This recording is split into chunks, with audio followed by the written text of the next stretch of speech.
तक हमने एक्चुअली पढ़ा था कि हमारे को सबसे पहले जब भी jQuery लगानी है, ठीक है, तो उसका CDN इंक्लूड करना है, ठीक है। तो यहाँ पे अब समझने की जरूरत है कि ये जो CDN हम लगाते हैं, ठीक है, jQuery min.js, ठीक है, तो इसके बहुत सारी साइट्स हैं जहां से हम यूज करते हैं, ठीक है, क्योंकि jQuery इसके बिना काम नहीं करेगी। सो अब मैं एक्चुअली इसकी ओरिजिनल साइट पे जाता हूँ जहां पे jQuery, ठीक है, ये उसकी ओरिजिनल कंपनी की साइट है, ये फर्स्ट वाली jQuery.com, ठीक है। बाकी तो उसके लोग यूज करते हैं। ये jQuery एक्चुअली यहाँ पे इसकी मेन डायरेक्टरी है, सारा jQuery यहाँ पे पड़ा है, ठीक है। इसमें से थोड़े से लोग कुछ यूज करते हैं, कुछ थोड़े से लोग यूज करते हैं, सारा jQuery यहाँ पड़ा है, ठीक है। अब jQuery में क्या होता है, या तो आप CDN यूज कर लो, ठीक है, बट CDN बदलते रहते हैं, वर्जन्स बदलते रहते हैं, तो मेरा कोड भी कई बार खराब होता रहता है, ठीक है। तो आप यहाँ से jQuery का जो ये JS फाइलें हैं वो डाउनलोड करके भी यूज कर सकते हो, ठीक है। तो यहाँ पे लिखा होता है jQuery डाउनलोड jQuery, ठीक है। तो यहाँ पे दो चीजें समझनी है जब हम jQuery डाउनलोड करते हैं, ठीक है। तो डाउनलोड करके टाइम पे आपको पता होना चाहिए आप डेवलपर्स के लिए डाउनलोड कर रहे हो या उसको रन टाइम के लिए डाउनलोड कर रहे हो, ठीक है। jQuery का डेवलपमेंट का मतलब होता है आप खुद की एक jQuery कुछ लिखना चाहते हो, ठीक है। तो जब ये डाउनलोड करोगे तो आपको दो तरह की यहाँ पे वर्जन मिलेंगी। एक को हम कहते हैं प्रोडक्शन वर्जन, ठीक है। तो एक को मैं वर्ड यूज करता हूँ कि प्रोडक्शन वर्जन है। सो jQuery के अगर हम वर्जन बात करें,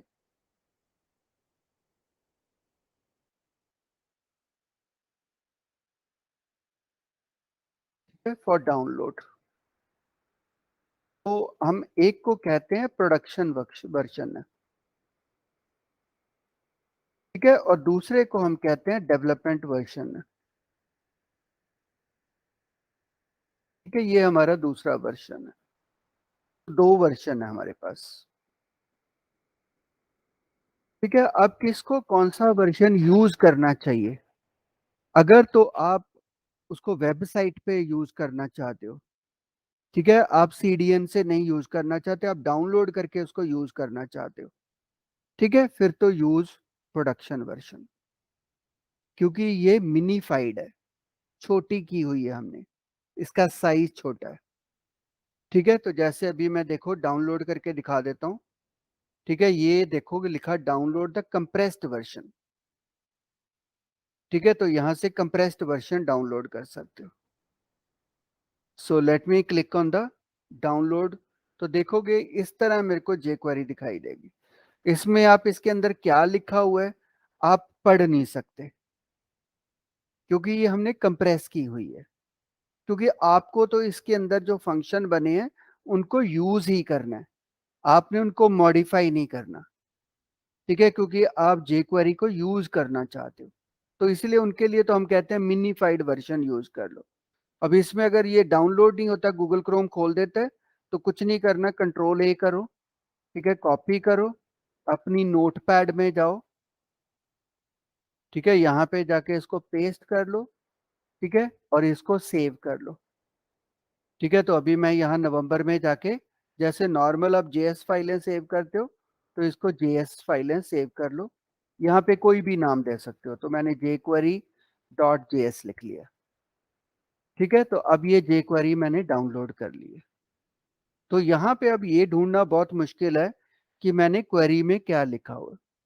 तो जब आप इसका यूज करोगे तो फिर अब यहाँ पे आप CDN नहीं यूज कर रहे, ठीक है, आप लोकल से यूज करना चाहते हो, तो इसकी जगह पे, ठीक है, देन जो आपका फोल्डर है, तो आपका फोल्डर का नाम JS है, उसमें अभी आपने फाइल का नाम बनाया jQuery.js, ठीक है। तो अब ऐसे भी लिख सकते हो, क्योंकि आप jQuery को यूज करना चाहते हो, आपने डाउनलोड कर लिया, ठीक है। तो मेरे पास फोल्डर के अंदर JS है, JS के अंदर मैंने jQuery.js डाउनलोड किया हुआ है, तो आप ऐसे भी यूज कर सकते हो। सो इससे क्या होगा कि वर्जन अगर बदलते भी रहे, ठीक है? तो आपने लोकल अपनी वेबसाइट के लिए आपने लोकल जेएस डाउनलोड करके रखी हुई है। ठीक है? तो अब अगर मैं इसको यूज़ करना चाहता हूँ यहाँ पे, ठीक है? तो जैसे लास्ट क्लास में हम यूज़ कर रहे थे बटन के क्लिक पे, ठीक है? तो हम फिर से यहाँ बटन बना देते हैं, ठीक है? और मैं कहता हूँ क्लिक हियर,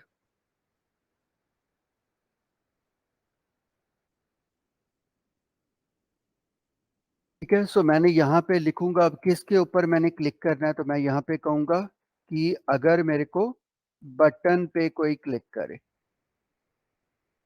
ठीक है? तो लास्ट क्लास में हमने पढ़ा था बटन डॉट क्लिक।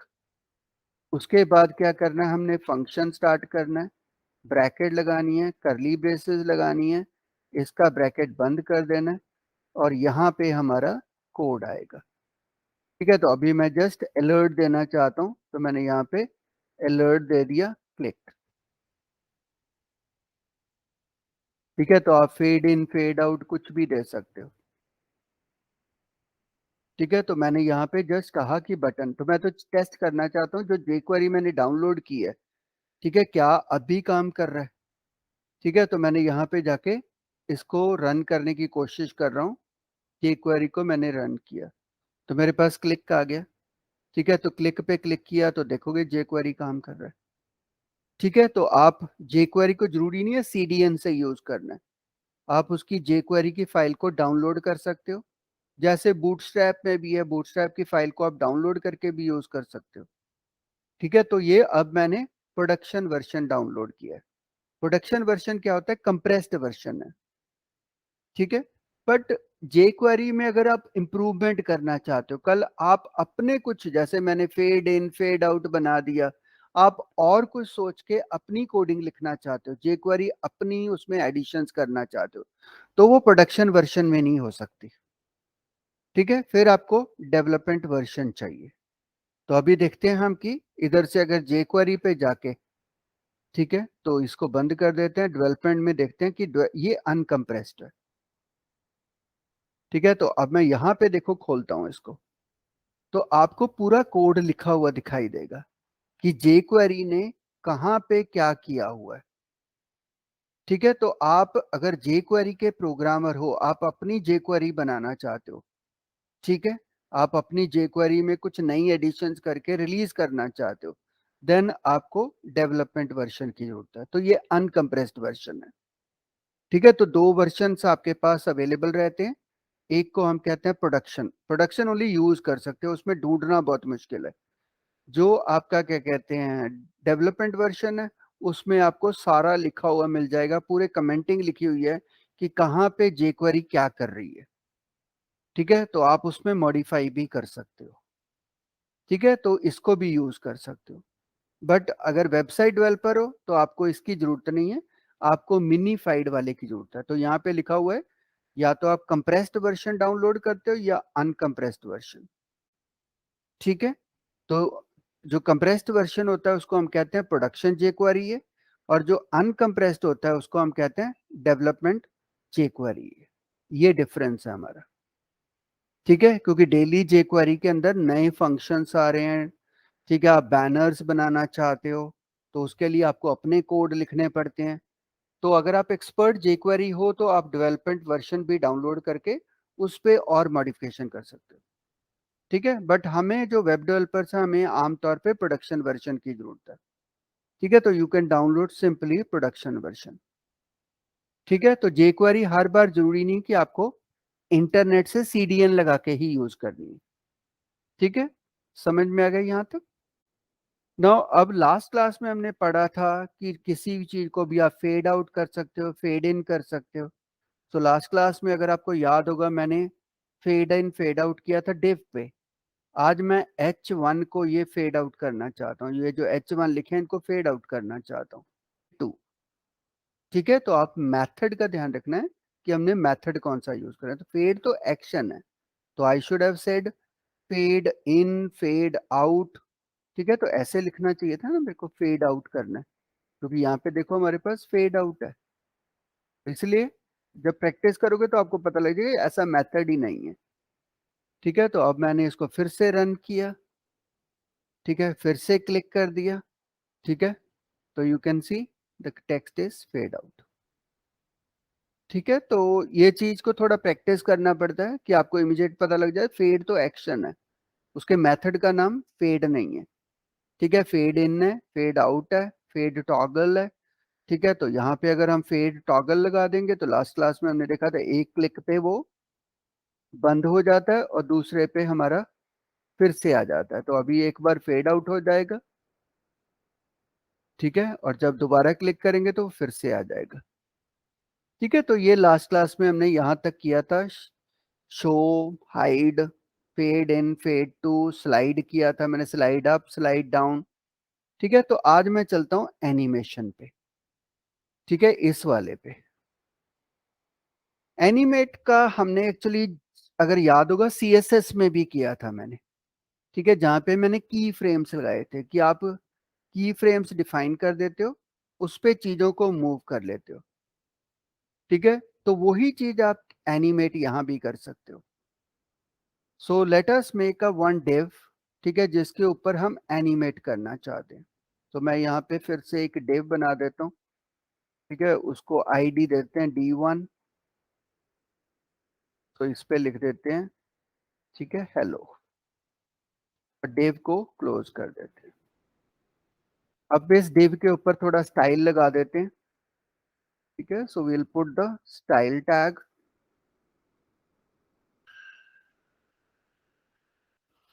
तो अब मैं ये डिव के ऊपर स्टाइल लगा रहा हूँ। तो मैंने कहा उसकी हाइट एडजस्ट कर दो, मे बी 150 पिक्सल्स, और विड्थ डिफाइन कर दो 150 पिक्सल्स। ठीक है, बैकग्राउंड कलर दे दो रेड। ठीक है, चलो इतने से हमारे को डिव दिखाई देने लग जाएगी।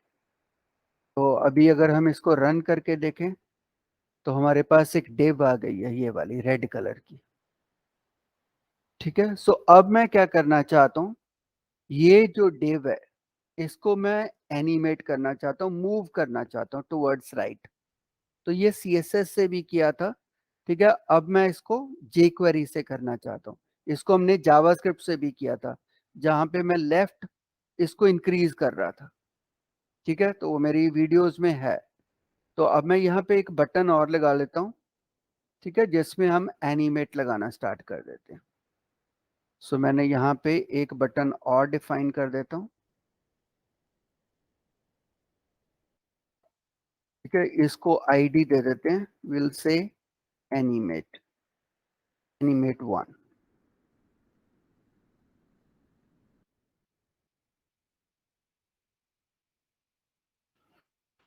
ठीक है, सो इसको भी आईडी ही दे देते हैं, आईडी विल से B1।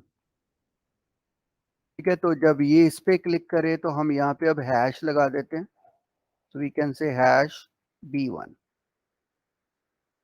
ठीक है, अब मैं एनिमेशन करना चाहता हूँ, तो फिर से हमारे को क्या लगाना पड़ेगा, $। ठीक है, सो अब क्योंकि आईडी लगा रहे हो तो हम लिखेंगे एनिमेट 1 डॉट, जब उस पे कोई क्लिक करे, फंक्शन। ठीक है, करली ब्रेसेस, क्लोज दिस, फिनिश।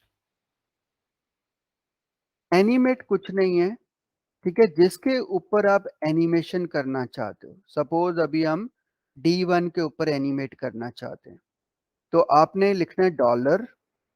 ठीक है, जैसे हम पहले लिखते थे, हैश D1। ठीक है, then you will put animate. So animate function है मेरा। ठीक है, बट एनिमेट के अंदर बताना पड़ेगा आप क्या करना चाहते हो। ठीक है, तो सीएसएस की कौन सी प्रॉपर्टी लगाना चाहते हो। तो ये एनिमेट फंक्शन कुछ नहीं करता, सीएसएस अप्लाई करता है। ठीक है, तो इसके अंदर आपने सीएसएस बता देना कि आप क्या करना चाहते हो। ठीक है, जैसे फॉर एग्जांपल अगर देखोगे मैं स्टार्ट एनिमेट कर रहा हूँ। ठीक है, वो देखो मूव किया, फिर जे क्वेरी को बड़ा किया। तो आप सोच सकते हो क्या किया होगा, इसका लेफ्ट मार्जिन उसने राइट को लेके गया और फॉन्ट साइज को बड़ा किया। ठीक है, तो इसमें दो सीएसएस लगी होंगी, एक तो लेफ्ट को मार्जिन दिया या पैडिंग दिया, मार्जिन दिया उसने इधर को ले गया, ठीक है, और उसने दूसरा काम क्या किया, फॉन्ट का साइज बड़ा कर दिया। ठीक है, तो आप इस एनिमेट के अंदर कुछ नहीं करते, सीएसएस की प्रॉपर्टीज लिखते जाते हो, वो सीएसएस की प्रॉपर्टी एनिमेशन हो जाती है। ठीक है, तो जैसे फॉर एग्जांपल देखोगे आपने क्या किया, एनिमेट आपने दे दिया, ये आपकी सीएसएस प्रॉपर्टी है। ठीक है, तो आप क्या कह रहे हो, लेफ्ट को 250 पिक्सल ले जाओ। ठीक है, तो एनिमेट के अंदर बस आपने सीएसएस प्रॉपर्टी लिख देना। तो अगर हम यहां पे देखें एनिमेट, तो मैं यहां पे सीएसएस प्रॉपर्टी ऐसे ही लिख दूंगा, लेफ्ट। ठीक है, सो लेफ्ट को, so I can say take it to 500 pixels. ठीक है, तो ये बंद कर दिया मैंने। तो जो सीएसएस के अंदर लिख रहे थे आप, ठीक है, वो यहां पे लिख देना। ठीक है, तो इससे क्या होगा, जो लेफ्ट है आपका वो 500 पिक्सल मूव कर जाएगा। So let us see that, मैंने यहाँ पे D1 रन किया। ठीक है, मैंने एनिमेट पे क्लिक कर रहा हूँ। ठीक है, तो एनिमेट पे क्लिक किया, मूव नहीं किया। अब राइट क्लिक करके जस्ट इंस्पेक्ट इट। ठीक है, गो टू कंसोल, तो देखो कि कंसोल में कोई एरर नहीं आया। हिंट दे सकते हो, ये जावास्क्रिप्ट में भी प्रॉब्लम आई थी हमारे को। जावास्क्रिप्ट के टाइम पे भी जब मैं मूव कर रहा था तो पहली बार मेरा मूव नहीं हो रहा था। ठीक है, वो चीज अभी भी हम वही गलती कर रहे हैं। हाँ जी नगिंदर, क्या गलती है? पोजीशन तो नहीं है? यस, क्योंकि लेफ्ट राइट टॉप बॉटम ये कब काम करते हैं, जब आपने पोजीशनिंग बताई, इसका पोजीशन सिस्टम बताया हो, या तो इसको एब्सोल्यूट बताया होता या मैंने रिलेटिव बताया होता। ठीक है, तो जब तक आप पोजीशनिंग नहीं बताते तब तक ये सीएसएस काम ही नहीं करती। ठीक है, तो लेफ्ट आपकी मूवमेंट ही नहीं हो सकती। तो आपको क्या बताना चाहिए, ठीक है, इसकी पोजीशन सिस्टम। हाँ, उसका मैं कलर चेंज करता हूँ, कलर चेंज हो जाता। ठीक है, तो पोजीशन चाहे तो एब्सोल्यूट बताओ, ठीक है, चाहे रिलेटिव बताओ, टॉप लेफ्ट बॉटम राइट। ठीक है, ना काम करे तो इमीडिएटली आपके ध्यान में जाना चाहिए आपने पोजीशनिंग नहीं बताई इसकी, क्योंकि लेफ्ट राइट टॉप बॉटम काम नहीं करता जब तक आप पोजीशन नहीं बताते। ठीक है, सो अब पोजीशनिंग बता दी तो वो नीचे आ जाएगा, क्योंकि हमने एब्सोल्यूट कह दिया, let us put it as relative, ताकि बाकी नीचे वाली चीज डिस्टर्ब ना हो। ठीक है, सो अब मैं फिर से एनिमेट करके देखता हूँ। ठीक है, तो यू कैन सी नाउ वो मूव कर दिया। ठीक है, ठीक है, फिर से मैंने इसको रन किया, एनिमेट किया, मूव हो रहा है। ठीक है, अब इसके ऊपर स्पीड भी कंट्रोल करना चाहते हो, तो जैसे आप पहले करते थे, कॉमा यहाँ पे लगा दो। ठीक है, क्योंकि अगर आप यहाँ भी लिखते थे, ये तो मेरी सीएसएस प्रॉपर्टी होगी, ये कितनी ड्यूरेशन में एनिमेशन खत्म करना है वो लिख दिया मैंने। ठीक है, तो अब फिर से देखें, हम इसको रन करके फिर से एनिमेट करके देखें। ठीक है, तो वो स्पीड जो पहले फास्ट आ रही थी वो स्पीड अब स्लो हो जाएगी। क्लियर? सो ये चीज को इस तरह देखना है हमने। तो ये तो तब हो जाती है जब आप एक प्रॉपर्टी लिखना है, यहाँ पे आपने एक ही प्रॉपर्टी बदली है। ठीक है, अब देखते हैं कि अगर यहाँ पे मैंने मल्टीपल प्रॉपर्टी चेंज करनी है, मैं उसका फॉन्ट साइज भी बड़ा करना चाहता हूँ, मैं उसका विड्थ भी बड़ा करना चाहता हूँ, मैं उसका हाइट भी बड़ा करना चाहता हूँ, तो तब आप सीएसएस यहाँ पे कैसे लिखोगे? ठीक है, दूसरा चीज एक और करके दिखा दूं। अब मैंने लेफ्ट के ऊपर भी देखो ये लगा दिए। ठीक है, मैंने इसके ऊपर भी कोट्स लगा दिए, इसके ऊपर भी कोट्स लगा दिए। फिर से इसको रन करके देखते हैं, फिर से एनिमेट करते हैं, कोई प्रॉब्लम नहीं। ठीक है, तो चाहे क्योंकि डबल कोट्स में लिख दो, चाहे सिंगल कोट्स में लिख दो, चाहे बिना कोट्स के लिख दो, ये ब्राउजर सपोर्ट करता है। ठीक है, अब आ जाता है कि अगर मल्टीपल सीएसएस बदलनी है, एनिमेशन में मल्टीपल सीएसएस बदलनी है, तो ये तो सिंगल सीएसएस बदलने के लिए। ठीक है, सो मल्टीपल के लिए मल्टीपल प्रॉपर्टीज को आप मैनिपुलेट करना चाहते हो। ठीक है, तो उसके लिए कुछ नहीं करना, कॉमा लगा के बताते रहो क्या क्या करना चाहते हो। ठीक है, तो ये CSS की पहली प्रॉपर्टी बदलना चाहते हो, ये दूसरी प्रॉपर्टी बदलना चाहते हो, ये तीसरी प्रॉपर्टी बदलना चाहते हो, ये चौथी प्रॉपर्टी बदलना चाहते हो, बस कॉमा लगा के कर्ली ब्रेसेस के अंदर कॉमा लगा के बताते रहो। ठीक है, तो यहाँ पे अगर मेरे को अभी हाइट भी बढ़ानी है तो मैं यहाँ पे कॉमा लगा के, ठीक है, सो आई कैन से इसका हाइट, ठीक है, बाय डिफॉल्ट 150 है तो मैंने कहा 300 पिक्सल्स कर दो। सो 300 पिक्सल्स कर दो। तो अब क्या कर दिया आपने, करली ब्रेसेस के अंदर एक प्रॉपर्टी ये लगा दी, एक प्रॉपर्टी आपने ये लगा दी। तो अब दो प्रॉपर्टीज आप बदल रहे हो। तो अगर यहाँ पे जे क्वेरी में जाओगे, ठीक है, फिर से इसको रन करोगे तो देखोगे, ठीक है, साथ में उसकी हाइट भी बढ़ रही है। तो अगर आप उसका विड्थ भी चेंज करना चाहते हो, फिर से यहाँ पे विड्थ, ठीक है, उसको फिर बढ़ाना चाहते हो, सो 300 पिक्सल्स, और विड्थ भी बढ़ा दिया मैंने। ठीक है, तो जितनी मर्जी प्रॉपर्टीज को यहाँ चेंज कर सकते हो। अब आप देखोगे विड्थ भी बड़ी हो रही है। ठीक है, तो बस CSS प्रॉपर्टीज लगानी है और कुछ नहीं। ठीक है, उसे तो CSS की तरह नहीं है, तो you can just change to, यहाँ पे क्योंकि मेरे को उधर से ही पता लग गया था कलर नहीं चेंज हुआ, फॉन्ट साइज कॉलन। ठीक है, फिर कितने पिक्सल्स का करना है तो मैंने 60 पिक्सल्स या EMs में दे सकते हो। ठीक है, फिर से हमने इसको रन किया, एनिमेट किया। ठीक है, so now you can see वो हेलो भी बड़ा होता जा रहा है। ठीक है, तो जितना आप बढ़ाना चाहते हो, ठीक है, तो यहाँ पे चाहे EMs में लिख दो, तो अब मैं 6 EM लिख देता हूँ। ठीक है, तो फॉन्ट हाइफन साइज नहीं है, फॉन्ट साइज है।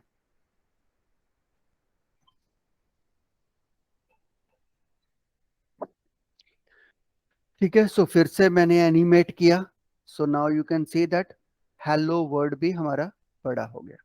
ये मैंने एनिमेशन लगा दी D1 के ऊपर। ठीक है, let us copy this animation. ठीक है, फिर इसके बाद मैंने फिर से पेस्ट कर दी, और इस बार मैंने फिर से लिख दिया इसको 150 कर दो। ठीक है, और नॉट सॉरी, हाँ, इसको 0 कर दो, 0 पिक्सल कर दो, इसको 150 कर दो, है, इसको फिर 150 कर दो, और फॉन्ट साइज को 1 EM कर दो। है, तो अब देखोगे मैंने एक ही जगह पे दो CSS, दो एनिमेशंस लगा दी। ठीक है, अब इसको देखते हैं कि इसका इफेक्ट क्या करता है। तो हमने एनिमेट क्लिक किया, ठीक है, वो बड़ा हुआ। ठीक है, तो you can see it goes back.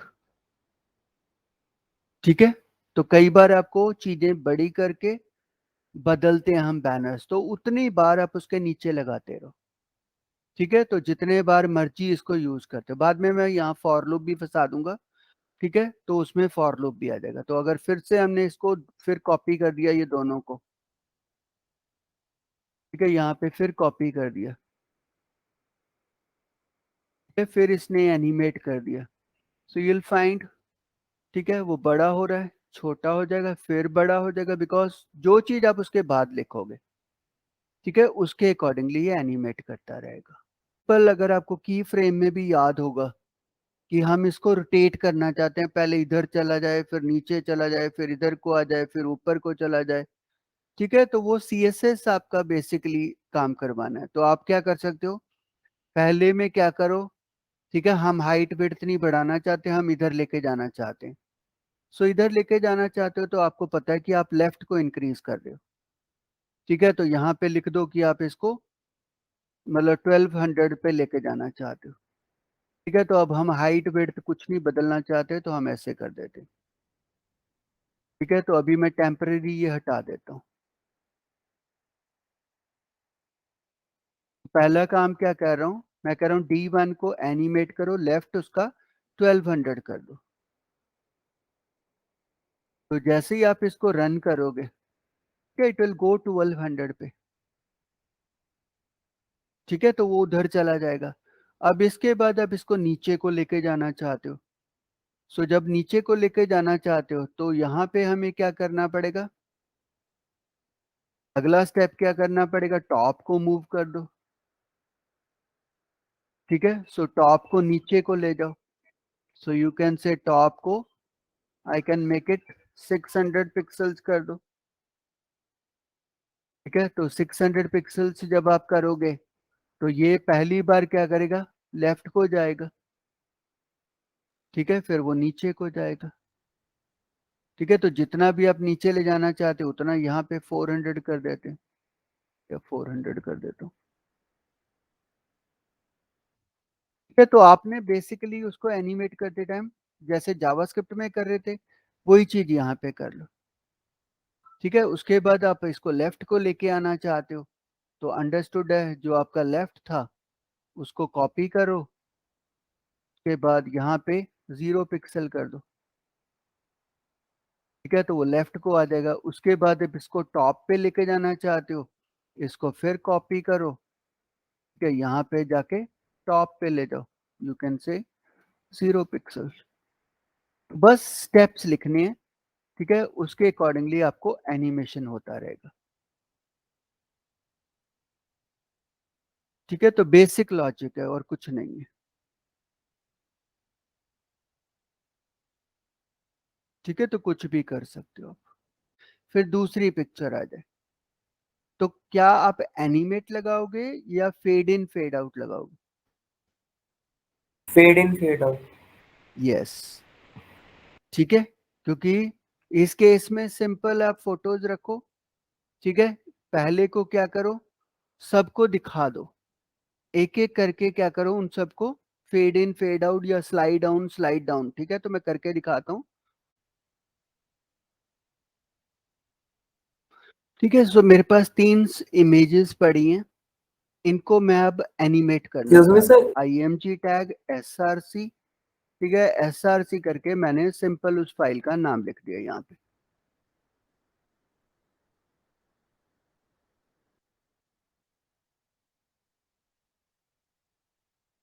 ठीक है, ये मैंने पहली फाइल लगा दी, इसको मैंने ID दे दिया, ID is equal to IMG1।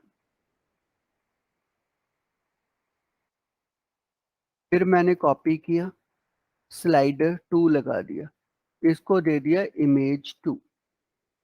फिर हमने एक इमेज लगा दिया, ठीक है, स्लाइड 3। ये मेरे पास बन गई इमेज 3।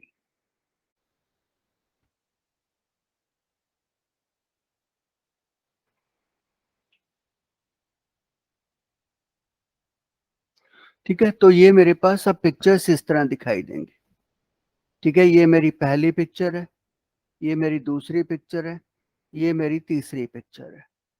ठीक है, तो आमतौर पे स्लाइडर बनाते पहले ऐसे रख लो कि 3 पिक्चर्स रख लो। ठीक है, फिर क्या करो, स्टाइलिंग के थ्रू हम सब इमेजेस को एक ही पोजीशन पे ले जाते हैं। ठीक है, तो उसके लिए क्या लगाओ, इमेज टैग लगाओ। ठीक है, अब सबका मैं साइज चेंज करने वाला, मतलब उसकी पोजीशन चेंज करने वाला हूं। तो यहाँ पे सिस्टम इजीली हो जाएगा। हम कह देंगे पोजीशन, पहले हाइट एंड विड्थ में एडजस्ट कर दूं। विड्थ मैंने कह दिया इसको 800 पिक्सल्स कर दो। ठीक है, हाइट भी मैं एडजस्ट कर देता हूँ, height we can make it like 300 pixels. तो अब अगर इसको रन करेंगे तो सारी इमेजेस हमारे को इस तरह दिखाई देगी। वो तो एनिमेट पड़ा है, तो सारी इमेजेस हमारे को एक ही साइज की दिखाई दे रही है। ठीक है, सो सबसे पहला तो काम ये कर लेना है, मैं बटन को थोड़ा नीचे ले आता हूँ।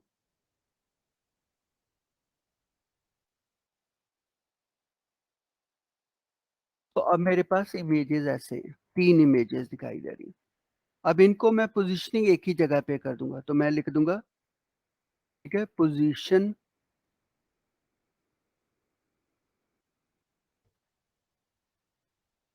हमने एब्सोल्यूट लगा दिया, और सबका टॉप 0 पिक्सल कर दिया।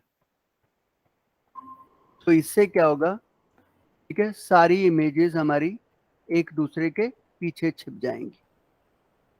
ठीक है, तो अभी यहाँ पे 3 इमेजेस पड़ी हैं एक्चुअली, समझ में आ गया? तो मैंने क्या किया, यहाँ पे इमेजेस लगाई, उनका पोजीशन एक ही दे दिया, ठीक है, वो एक दूसरे के पीछे चली गई। अब यहाँ पे जे क्वेरी लगानी स्टार्ट कर दो, ठीक है। So we can use script.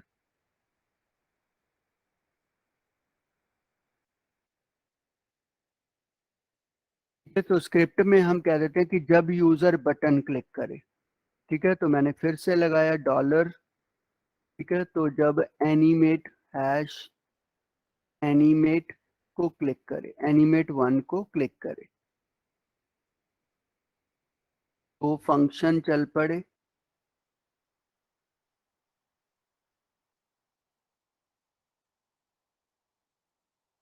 ठीक है। तो यहाँ पे अब जाके क्या हमने कोड लिखना है। तो अब जो इमेज है, सबसे लास्ट वाली इमेज सबसे ऊपर पड़ी होगी, ठीक है। तो अभी मैं अगर इसको फेड आउट कर दूं, ठीक है, तो let us fade it out. So हम कह देते हैं कि यहाँ पे जाके डॉलर, जो हमारी img3 है, हैश img3 है, इसको फेड आउट कर दो, ठीक है, और फेड आउट कर दो 300 सेकेंड्स के बाद, ठीक है। तो कुछ नहीं किया, सारी इमेजेस को मैंने एक दूसरे के ऊपर रख लिया और इमेज 3 को अकेला फेड आउट कर रहा हूं। तो लेट मी रन दिस, ठीक है। सो हमारा बटन बटन बटन को पोजीशन करना पड़ेगा, ठीक है, बिकॉज बटन अदरवाइज पीछे चला जाएगा। So just put the button,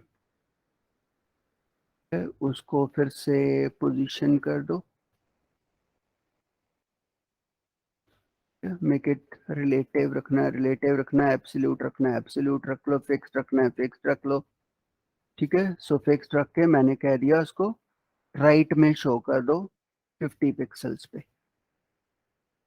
fix मतलब वो हिलेगा नहीं अपनी पोजीशन से, ठीक है। तो मेरे को बटन यहाँ पे दिखाई दे रहा है, ठीक है। तो मेरा बटन उनको डिस्टर्ब नहीं करेगा। अब मैंने इसकी एनिमेशन स्टार्ट की, ठीक है।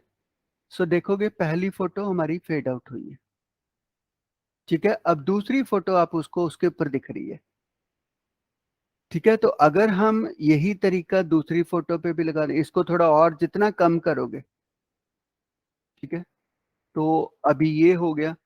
दूसरे को आप उल्टा भी कर सकते हो, ठीक है। सो सेकंड इमेज इसके पीछे पड़ी थी, तो इसमें हम क्या कर देंगे, उसको फेड आउट की जगह पे मैं कह देता हूँ कि ऊपर को मूव कर दो, ठीक है। तो हम कहते हैं स्लाइड अप कर दो।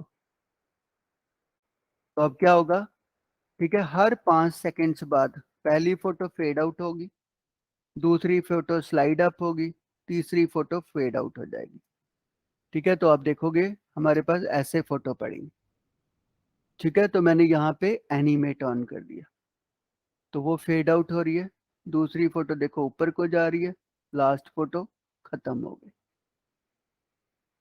ठीक है, क्लियर। अब उसके बाद उल्टा कर दो, ठीक है, कि जब ये हो जाए पहली, क्योंकि बाद में तो लूप लग जाएगा, इसके ऊपर लूप चलता रहता है, ठीक है, वो जावास्क्रिप्ट का लूप लगाएंगे। अभी तो हम उसको जस्ट एनिमेट कर रहे हैं, ठीक है। इसके बाद वापस लाना है तो उल्टा कर दो, ठीक है। तो इनको उठा के उल्टा लिख दो, ठीक है। तो फेड आउट किया था, अब फेड इन कर दो इसको, ठीक है। इसको स्लाइड अप किया था, इसको स्लाइड डाउन कर दो, ठीक है। इसको फिर फेड इन कर दो, ठीक है। बट अभी देखोगे क्या ये लॉजिक काम करेगा। ये पहले थर्ड फोटो है, वो फेड आउट हुई, वो पीछे से उसके ऊपर को मूव हो रही है, ठीक है, वो देखो।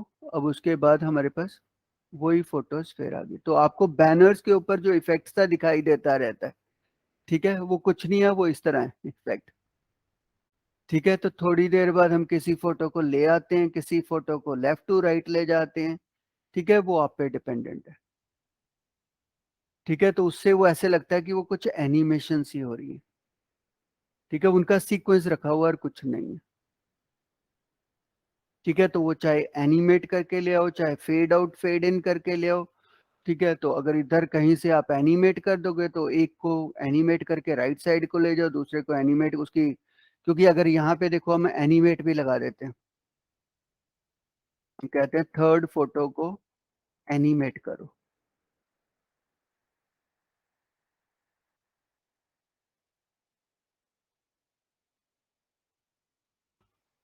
ठीक है, सो ये मैंने अब वर्ड लिखा, मैंने कहा एनिमेट करो यहाँ पे।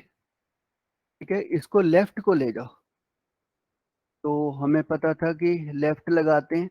ठीक है, सो लेफ्ट के बाद मैंने कहा इसके लेफ्ट को ले जाओ, लेफ्ट मीन्स उधर को लेके जाओ, राइट साइड को। ठीक है, तो मैंने कहा इसको मूव इट टू 600। फर्स्ट वाली पिक्चर को मैं मूव कर रहा हूँ 600 पिक्सल्स, जो टॉप पे है। ऐसे कर दिया।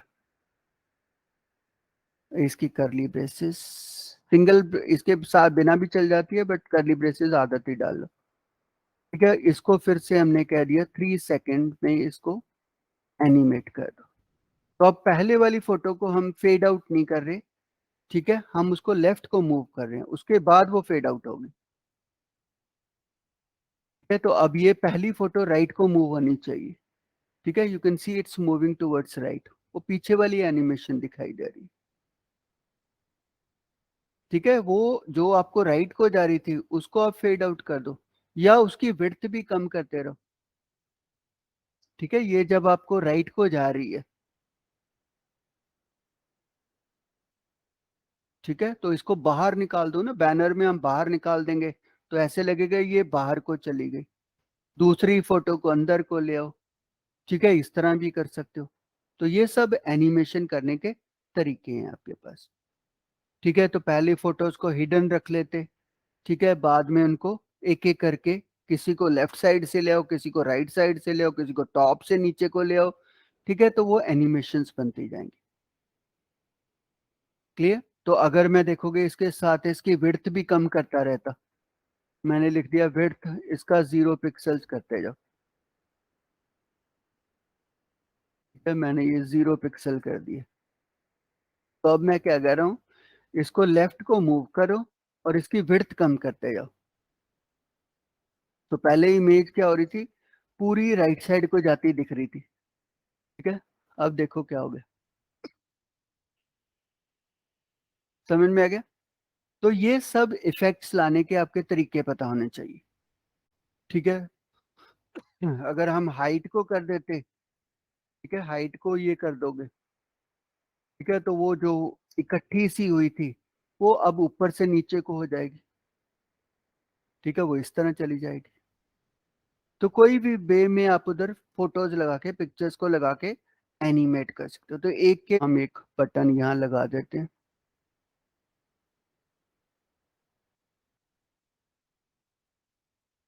ठीक है, तो मैंने यहाँ स्टॉप लगा दिया और इसमें हम स्टॉप पीटीएन लगा देते हैं। तो इसमें कुछ नहीं करना, अपने जस्ट जिस एनिमेशन को रोकना है। ठीक है, सो मैंने स्टॉप बटन पे बीटीएन लिखा है, स्टॉप बीटीएन, हाँ स्टॉप बीटीएन ही लिखा होगा। सो स्टॉप बीटीएन पे फिर से कॉल करो कि उसके क्लिक पे फंक्शन। ठीक है, फंक्शन के अंदर उसकी ब्रैकेट्स, जिस पे स्टॉप करना है। ठीक है, तो अगर आप इमेज 3 पे स्टॉप करना चाहते हो, ये एनिमेशन स्टॉप करना चाहते हो, so you have to specify, तो सिंपली से स्टॉप।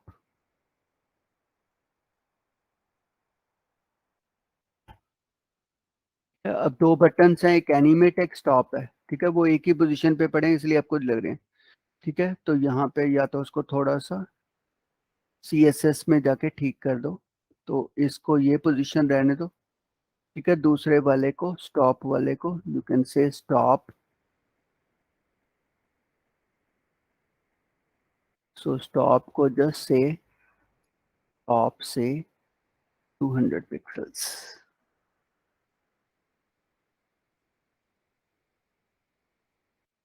Stop BTN।